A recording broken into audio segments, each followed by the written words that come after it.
Welcome to the African Press Review of the 22nd day of the month of October in the year of 2024. Let's begin today's review in Cameroon, where a majority of newspapers headline the return of the head of state, President Paul Biya. The state bilingual daily Cameroon Tribune, in its major headline, features the exceptional welcome back home of President Paul Biya. The paper says the President of the Republic arrived the nation's capital yesterday, accompanied by First Lady Chantal Biya after a private stay in Europe. Details on pages 2 to 6 of Cameroon Tribune newspaper. On the same headline, Cameroon's lone English daily The Guardian Post titles "Me voici donc à Yaoundé," referring to the return of the President of the Republic. You can read more on page 2 of the Guardian Post newspaper.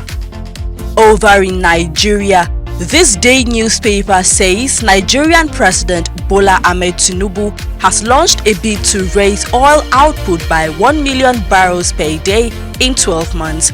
In a renewed bid to grow Nigeria's crude oil output significantly in the next 12 months, President Tinubu yesterday launched the 1 million barrels per day initiative meant to raise production by 1 million barrels per day.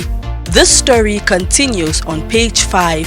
Still on oil production and supply, The Nation newspaper reveals Dangote refinery fails to meet the 1.065 billion litres supply to the Nigerian National Petroleum Company Limited.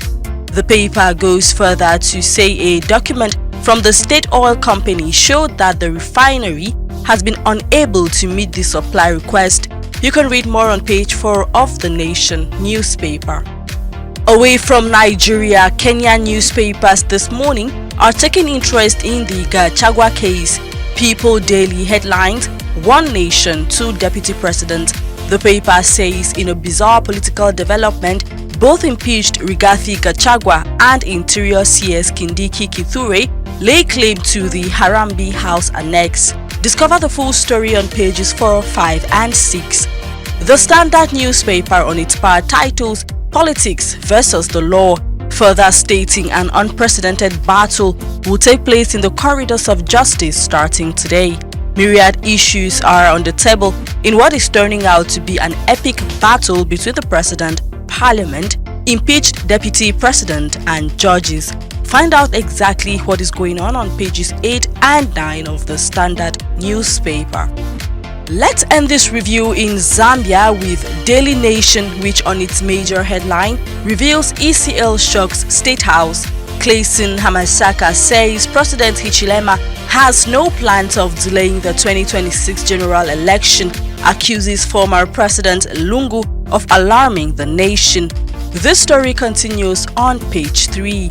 In another headline, the paper says detained journalist Zigambo has been charged with 2 counts of criminal defamation. You can read more on page 4 of the Daily Nation newspaper.